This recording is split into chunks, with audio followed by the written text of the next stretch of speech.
looking for me? I'm glad.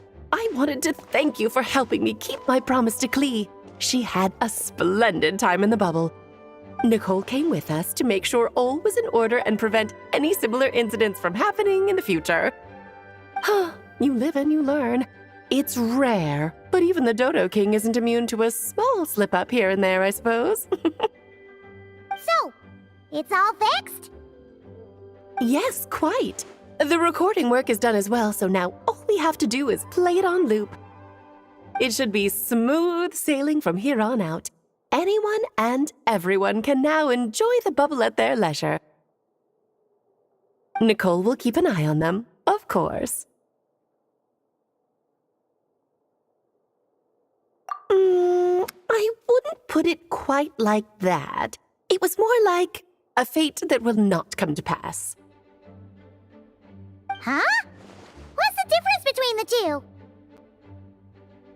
Let us not forget the courageous dragon slayer in the story. Well, in real life, he had already left on an expedition to Nodcry at that time. Of course, that doesn't mean Dvalin would have escaped his destined death, for another hero would have come along and paid a painful price for victory. But what we saw in the bubble was what happened after Dvalin broke free from the seal. So, couldn't Barca have been back by then? Dear Paimon, you're free to ponder such questions yourself, of course, but it's of little use to ask them aloud. Word to the wise, do not lose sleep over all those what-ifs, over the fates that will not come to pass. It's an exercise in futility. Those who can observe fate see both the good and the bad of what could have happened.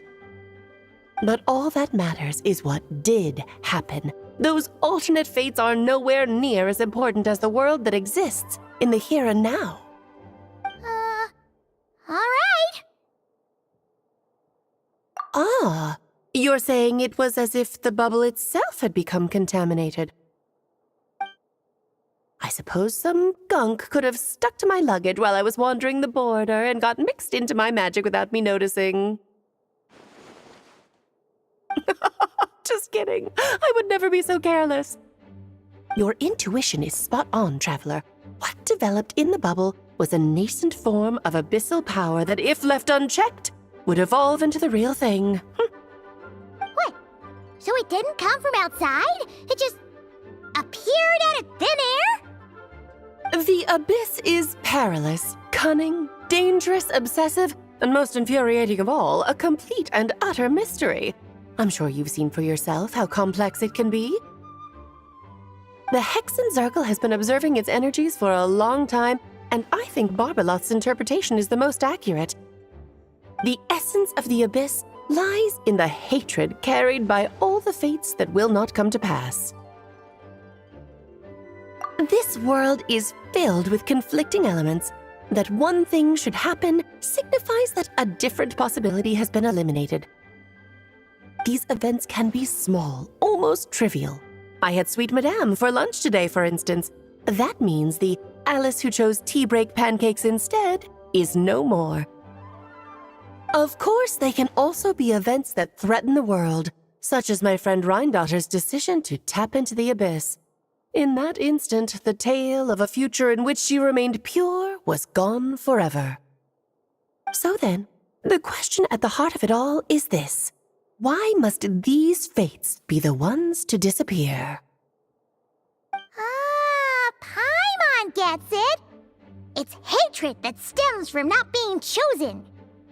Precisely. The magic we wove this time involved recreating the past. However, some of the variables we added allowed a certain amount of these unchosen fates to come very, very close to reality. And thus, the abyss showed its teeth. Of course, much like always, it is not existence that it seeks, but the destruction of all.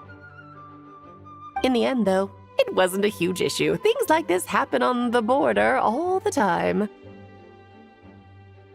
It has quite the victim complex, that's for sure.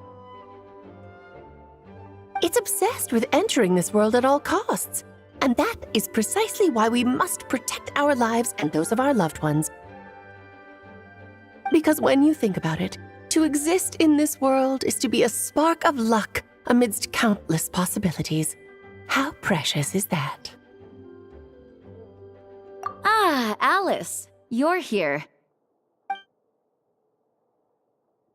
I'm truly sorry about this, but per the regulations of the Knights of Favonius, I'm afraid I must send you to confinement. Whatever for? Things turned out just fine with the magic bubble. Besides, if that's what this is about, shouldn't Nicole come along too? It's not about the bubble. We received word that a number of fish have been injured as a result of explosions near Starfell Lake. As I'm sure you're well aware, fish blasting is strictly prohibited. Oh dear. Run, Clee! Save yourself! She's already inside. Guess it's a day of firsts for the Dodo King, huh? Oh, farewell, forever traveler. You shall never see me again.